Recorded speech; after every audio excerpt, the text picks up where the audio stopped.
জান্নাত তো কেউ ঠেকাইতে পারবে না। লা ইলাহা মানে আমি আল্লাহ ছাড়া আর কেউ নাই, আর সাক্ষ্য দিচ্ছি নবী ছাড়া আর কেউ নাই, লা ইলাহা ইল্লাল্লাহ মুহাম্মাদুর রাসূলুল্লাহ। অধিকাংশ মানুষ আমরা এইভাবে বিশ্বাস করি, কিন্তু লা ইলাহা ইল্লাল্লাহ মানে তো আল্লাহ ছাড়া আর কোনো ইবাদতের যোগ্য কেউ নাই।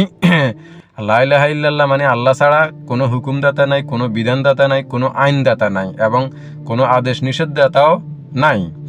তো এই লা ইলাহা ইল্লাল্লাহর উপরে যদি কেউ থাকে, সেই কি আল্লাহর আদেশ নিষেধ থেকে বাইরে যেতে পারবো না? তো সেখানে আমরা মৃত্যুর আগে একজনকে জোর করি কলমা পড়ানো, মানে এটাও এক ধরনের মানে প্রতারণা না? অবশ্যই প্রতারণা। এই কারণেই যারা আজকে একজন মনুষ্যরূপীকে কালমা পড়ানোর জন্য ব্যস্ত হয়েছি, আর আশেপাশে যে মানুষগুলো আছি, আমরা কি প্রত্যাশা করতেছি যে ভবিষ্যতে আমাদের মৃত্যুর সময়ও যেন আমাদের সন্তানেরা আমাদের পাশে বসে কলমা পড়ে, পাশে বসে কোরআন পাঠ করে। বা জীবিত থাকতে যদি আপনার পাশে কোরআন পড়তো আর আপনি সেটা বুঝতেন বা আপনি পড়তেন, তাহলে তো সেটা অনেক ভালো হইতো। আপনার যদি অন্যায় করার অভ্যাস থাকতো, সেগুলো থেকে হয়তো বিরত থাকতেন।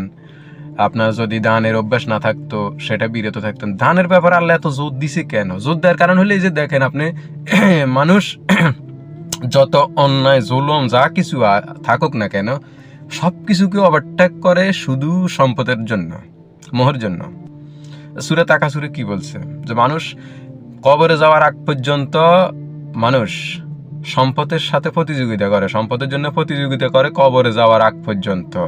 মৃত্যু ছাড়া এটা থেকে কেউ কাউকে ঠেকাইতে পারে না। তাহলে সম্পদের মোহ মানুষের বিশাল একটা মোহ, মানে এটার মায়া, এই সম্পদের মায়া মানুষ ত্যাগ করতে পারে না। আর আল্লাহ এই জায়গাটার মধ্যেই ফোকাস করছে যে তোমরা তোমাদের সম্পদ ব্যয় করো খারাপ অবস্থায়, ভালো অবস্থায়,